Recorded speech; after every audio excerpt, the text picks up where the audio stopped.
गरुड़ पुराण में यह लिखा हुआ है, भगवान ऋतु फल से, देखो आप ये ब्राह्मण जो लोग जो पूजा कराते हैं, आपने कभी ध्यान नहीं दिया होगा, ये नहीं कहते कि फलम समर्पयामी, ये कहते हैं ऋतु फलम समर्पयामी।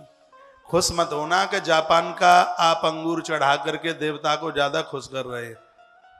बेसमय के फल भगवान को चढ़ाने से भगवान कभी भी खुश नहीं होते। फ्रीज में कोल्ड स्टोर में रख करके वो बिना समय के, जैसे अभी शायद अभी सीजन नहीं होगा अंगूर का, है क्या पता नहीं है मुझे, नहीं होगा, लेकिन अब तो सब चीजें 12 मास ही मिल जाती हैं। लेकिन हमारा वेद का वाक्य कहता है कि भगवान के ऊपर वही फल चढ़ाइए, ऋतु फलम समर्पयामी, जो उस ऋतु का है। इस समय इस ऋतु का केला है, केला चकाचक चढ़ाओ, सेब हो सकता है इसका, इस यानी जो उस मौसम का उस ऋतु का फल है, भगवान उस फल को बड़ा स्वीकार करने की इच्छा रखते हैं। और जो ऋतु का फल लेते हैं, सीजन का फल लेते हैं, सीजन की सब्जी लेते हैं, तो ये बीमार नहीं करती, और ये बिना सीजन की ये चीजें ये बीमार कर देती हैं। तो शायद कहीं भगवान को भी उल्टा पुल्टा खिला के जुकाम खांसी ना हो जाए, तो उनको बिना सीजन को क्यों खिलाते हो। ऋतु फलम समर्पयामी, भगवान फल से बड़े प्रसन्न होते हैं। तो ये गीता कहती है ना, पत्रम पुष्पम फलम, भगवान को नित्य एक फल का भोग भगवान को रोज लगाओ।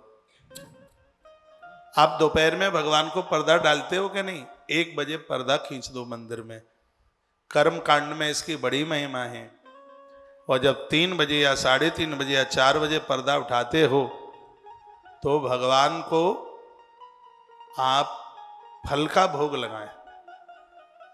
बड़े मंदिरों में, प्राण प्रतिष्ठित मंदिरों में साबुत फल का भोग लगाया जाता है।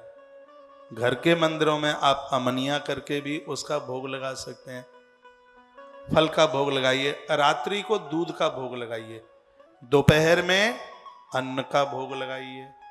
तो मैं लहसुन प्याज खाने की ज़्यादा आदत है और इन पकौड़ों के बिना रह ही नहीं सकते, तो रात बात में ले लो, दिन में तो रसोई साफ करके बिना लहसुन प्याज की सब्जी, रसोई शुद्ध हो, उस समय आप भोजन। बहुत लोग रात को भी भोजन का भोग लगाते हैं, तो उसमें आपको नहाना पड़ेगा, लेट बाथरूम गए हैं तो स्नान करना पड़ेगा, तब ही आप अन्न का भोग लगा सकते हैं।